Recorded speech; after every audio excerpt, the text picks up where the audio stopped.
Today on Inside Utah Politics, clergy confidentiality, an increased call to change the law in our state and require church leaders to report abuse. Representative Angela Romero here to discuss the latest efforts. Plus, the president's plan to forgive student loan debt facing legal challenges. We're looking into the validity of those challenges. Time now for Inside Utah Politics. Thanks so much for joining us. I'm Glenn Mills. It is time to go inside Utah politics. We do begin this morning with Representative Angela Romero here to discuss clergy confidentiality and the efforts to change the law in our state. Representative, great to have you back on the show. Thanks so much for being here. Thanks for having me, Glenn. If we could start off, explain to us what the current law is when it comes to clergy and their duties. So the current law is that anyone in a position of power, whether you're law enforcement, a teacher, a nurse, if a perpetrator comes up to you and tells you, a therapist, and tells you that they're harming a child, they're sexually abusing a child, you are mandated to report. The only group in Utah that's not mandated to report are clergy. This is something you've been working on for a long time now. Correct. Talk about the impact that you see from this law that exempts clergy from reporting. I've been working on child sex abuse issues since 2014, and this was something that has been raised to me by child sex abuse survivors for a long time. They felt like there's been certain religious institutions that have covered up what happened to them, or they felt like they weren't believed, or a perpetrator was protected. And so we've seen this throughout our country with the Catholic Church and with the Jehovah's Witness, and with this recent AP article. And so in 2020, I ran this bill and had no support.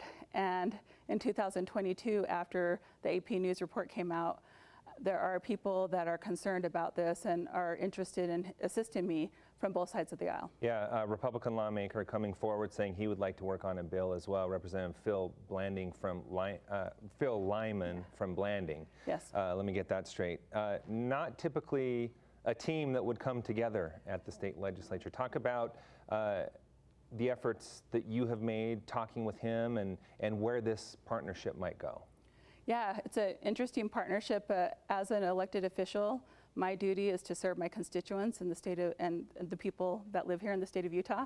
And sometimes you'll pair up with someone that you never think you're going to pair up. And Phil Lyman reached out to me. He said he was interested in running the bill if I decided not to run the bill.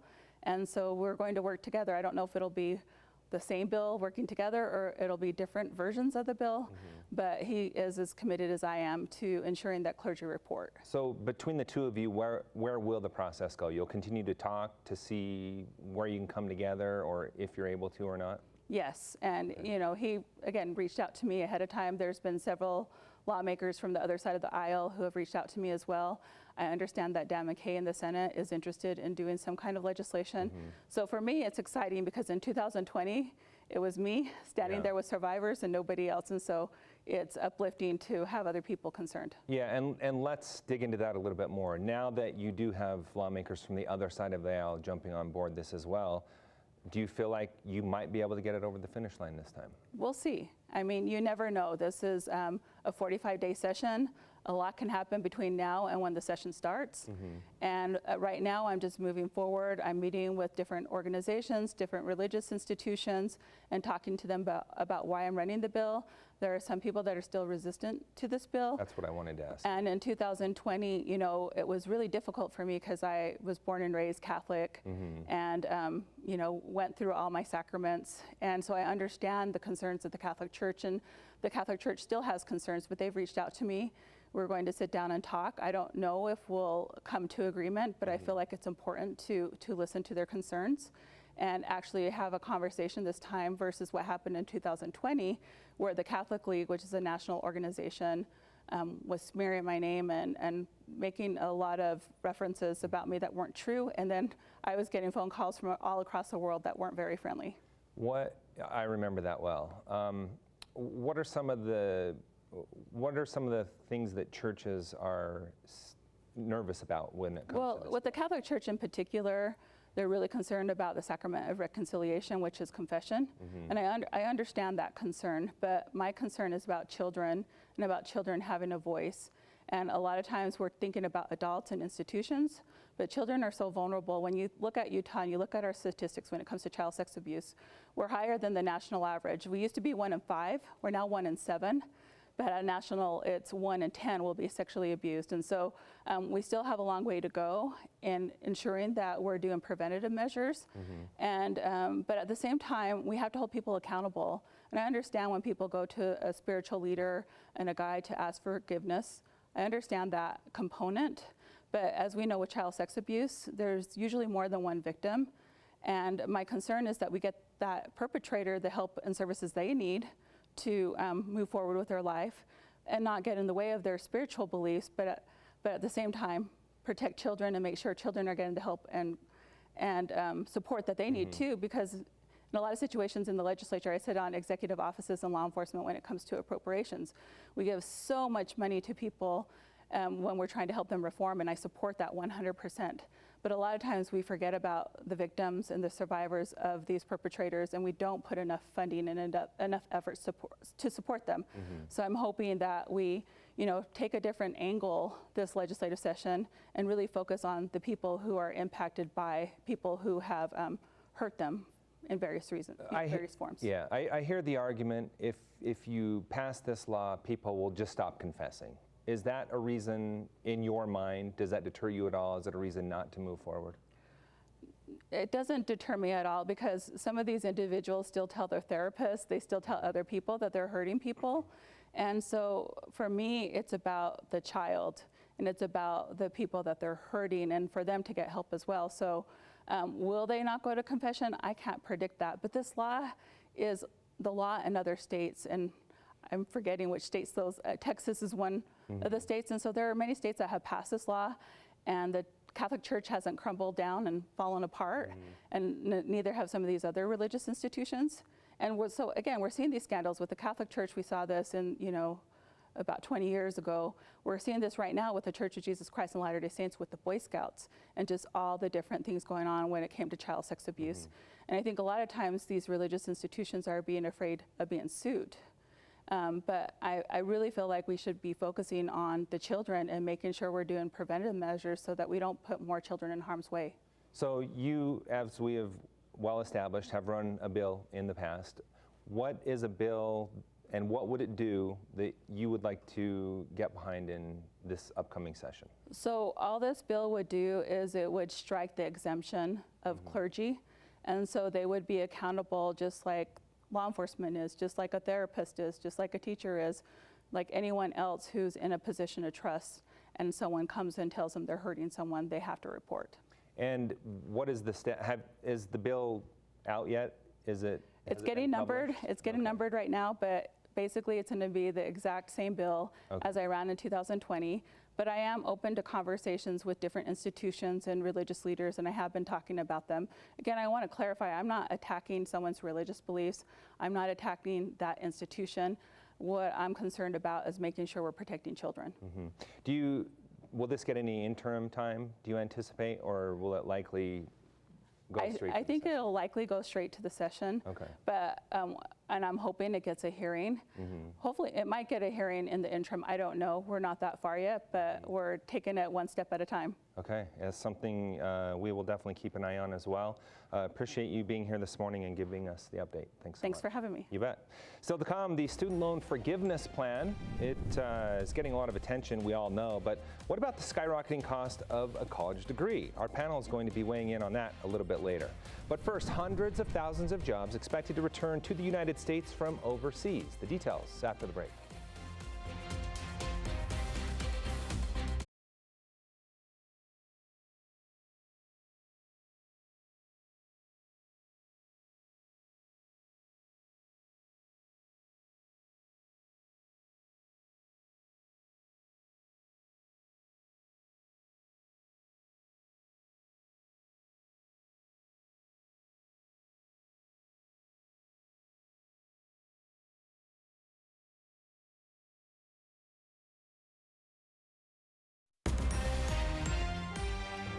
Student loan forgiveness stirring up intense debate. Critics say the Biden administration isn't allowed to do what they're promising to do and are threatening lawsuits. Washington correspondent Hannah Brandt takes a closer look at the legal controversy surrounding this issue.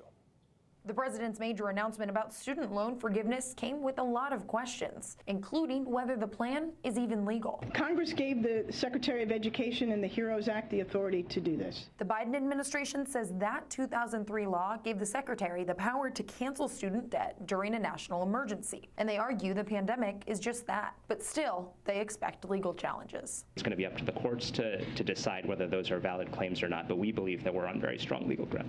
Those legal threats have some concerns the debt relief could be delayed by lawsuits. I just don't think it's likely to happen. Alan Morrison with George Washington Law School says there are legitimate questions about whether the Biden administration has the authority to do this. But he says practically, the real question is whether anybody can go to court and challenge it. And he says past precedent makes it unlikely that anyone would have the required legal standing. And the Supreme Court has traditionally been very willing to say, no, it's one of those things that you have to work out in the political arena. Beyond that, he argues once the loans are forgiven, most courts would be hesitant to undo it. I wouldn't be too worried about you losing that once you get that piece of paper in your hand. So his advice to borrowers who qualify for the relief? I wouldn't think about the legal questions. I would think about what you're going to do with the money. In Washington, I'm Hannah Brandt. A new report out estimating the U.S. could see hundreds of thousands of jobs return home from overseas this year. It's a trend called reshoring, and the White House wants to see more of it. Washington correspondent Trevor Shirley with more. This year, as many as 350,000 offshore jobs could be coming home to the U.S., according to a new report from the Reshoring Initiative. It's due to disruptions and fear of disruptions. It's due to the COVID. It's due to Suez Canal. It's due to Russia, Ukraine, and hanging over everything is the risk of China decoupling. Those problems could be avoided with more manufacturing back on U.S. soil, said Harry Mosier, president and founder of the organization which put out the report. We consider this a very welcome trend. White House economic advisor Jared Bernstein said the administration is aware of the Reshoring Initiative's report. We think it's really important to build much more resilient supply chains. But there's a catch.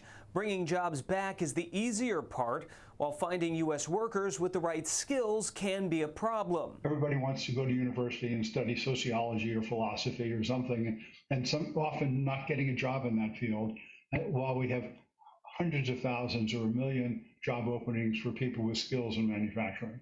Mosier's organization and others like it are also pushing the White House to help make U.S. manufacturing cheaper. The government it's done some things, the CHIPS Act, it helps doing something, but they're not fixing that underlying problem of the U.S. manufacturing costs being so high relative to other countries. Bernstein says the White House is taking all this into consideration. It's certainly a priority of the Biden-Harris administration. Trevor Shirley reporting for us this morning. If those 350,000 jobs do come back to the U.S. this year, it would be the highest number of single-year reshore jobs in the past decade. Coming up, an incumbent lawmaker launches a write-in campaign to try to hold on to a seat in the State House. Our panel weighs in after the break.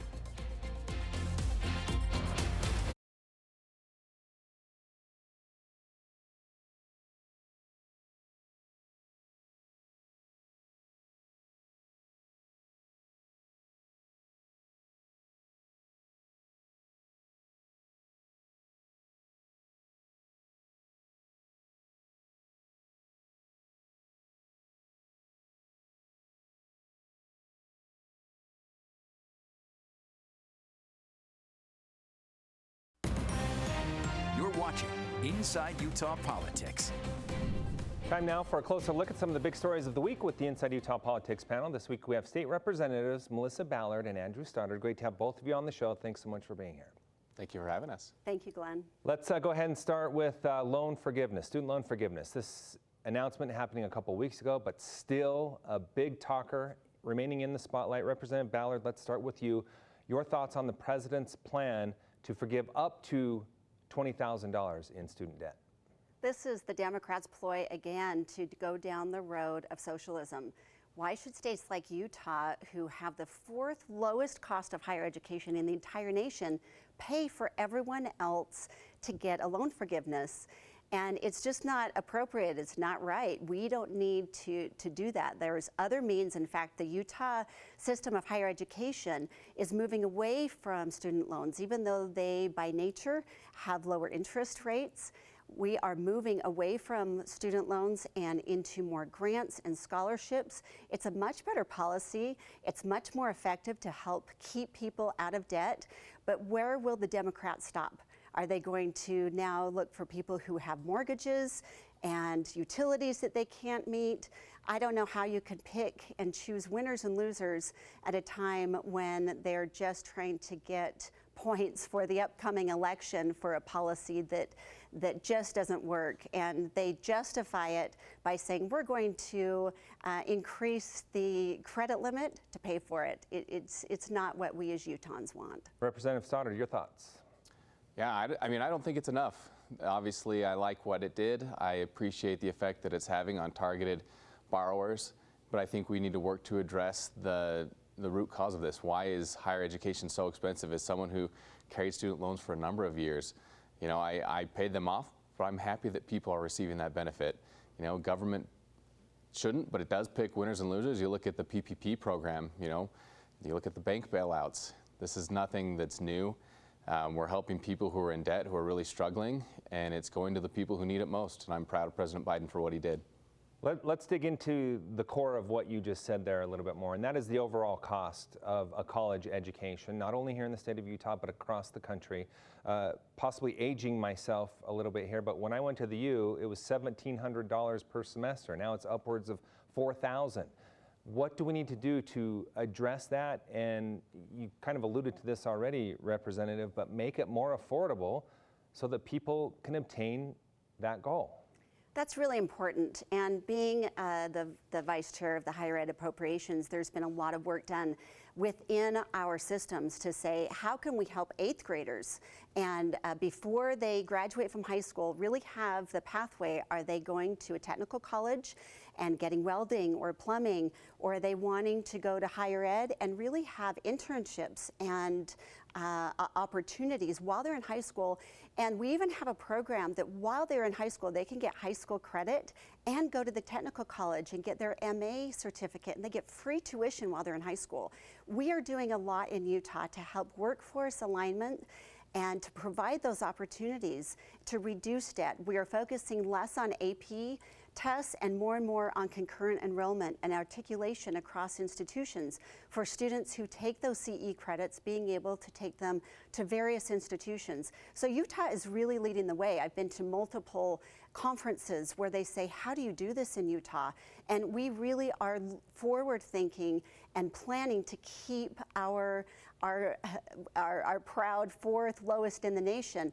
Of course, if you go to the research institutions as the University of Utah and Utah State, they will be more. But there are still, again, more opportunities for grants, for scholarships that we're really pushing for instead of student loans. Representative Stoddard, you brought this up in your first comments as well, the skyrocketing cost. What can be done to make that more obtainable? You know, I'm not sure on the solution, but I think something needs to be done as someone who graduated with over 6 figures in debt, and to go work at a job at a nonprofit where I had made less than I did as a painter during college. You know, we need to do something that targets those people who go work in underrepresented fields, and I think that's what was done here. The people who had the most debt, who came from the hardest upbringing, the hardest situations, are the ones who are getting the forgiveness, and I appreciate that. There's been a lot of talk also lately about maybe shifting away from the mentality that everyone needs a college degree and focusing on more of a technical training, which was brought up here as well, or a skill. Should more people start to take a look at that as well? Representative Ballard. Absolutely. We need painters, we need plumbers, we need welders, we need electricians. The unemployment is so low in Utah that companies are begging for someone to come and do that work. They can leave school with very little debt, especially if they start in high school, and they can be their own business owners as they continue to work throughout our state. We need all kinds. So higher ed includes technical education now. Those boards have combined, and the purpose in being able to even stacking credentials of finishing certifications and being able to move on to associate's degrees or degrees along that pathway is really financially so much better for many of those professions, and we need students to start thinking about it at 8th grade. We even have Keys to Success program for adults as well as for students that can sign in and get internships and apprenticeships with businesses who want to pay for scholarships and help them get that education because they need them to come and work for them. So we have tremendous amount of people working together to make this successful for our Utah students. Representative Stoddard, your thoughts on this push of late to say, you know what, maybe college isn't for everyone and there are other options in life? I think it's great. You know, if a person wants to get a 4-year degree, if they want to go to a trade school or a tech school, that's great. You know, the hard thing is a lot of these kids don't know by 8th grade or even, you know, their 4th year of college what they want to do. So I think we're on the right path, but we've got more work to do.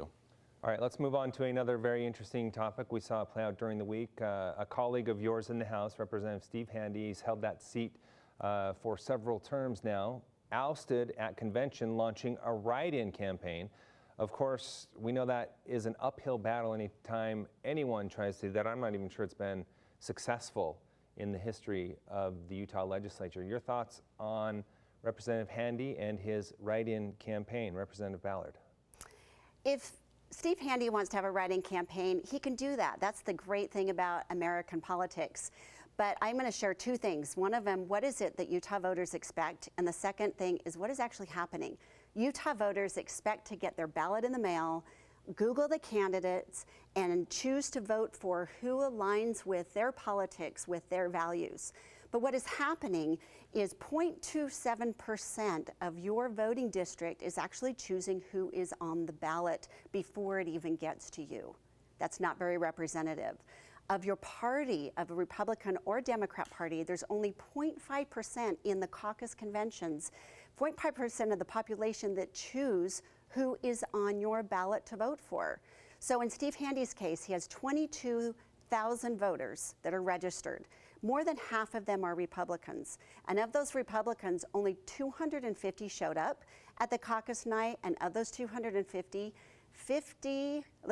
96 showed up to caucus night as delegates, and only 59 chose Trevor Lee, who is the Republican candidate on the ballot. I don't think that's representative. We really need to rethink in our modern day, what is it that voters expect and how can we really fulfill the whole purpose of having elections here in Utah?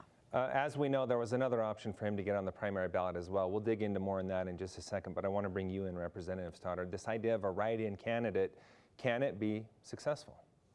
You know, I wish him luck. It's a hard route, but as Representative Ballard stated, I think it just goes to show how the caucus convention system has failed us again and given us an extreme candidate as opposed to someone who is more moderate and more voters would approve of. And I think he's got a lot of work, but I know he works hard at the legislature, and I don't doubt he'll work hard on the campaign trail.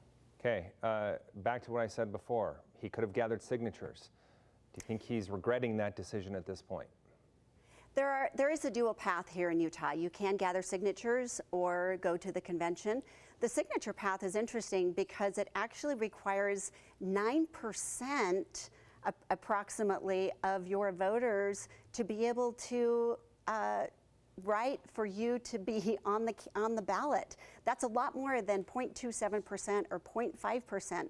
So people for the House of Representatives that are running need 1,000 signatures, and those for the Senate need 2,000. So that is a lot higher number of people saying, I want to see you on the ballot, but that also needs some adjustment. The numbers are high, and we also have different percentages across different districts that have higher levels of Republicans or Democrats. And we really want to make this representative of people saying, I want to see you on the ballot. So it's a discussion that we need to have and really see what it is that Utahns want in their candidates that they have on the ballot. All right, Representative Stoddard, have about 20 seconds left. They are yours. 100% agree. We need to lower the threshold so that we can get more candidates on the ballots. All right, Very insightful conversation this morning. Appreciate both of you being here for that. And for all of you at home, stick around because we'll have more Inside Utah Politics right after the break.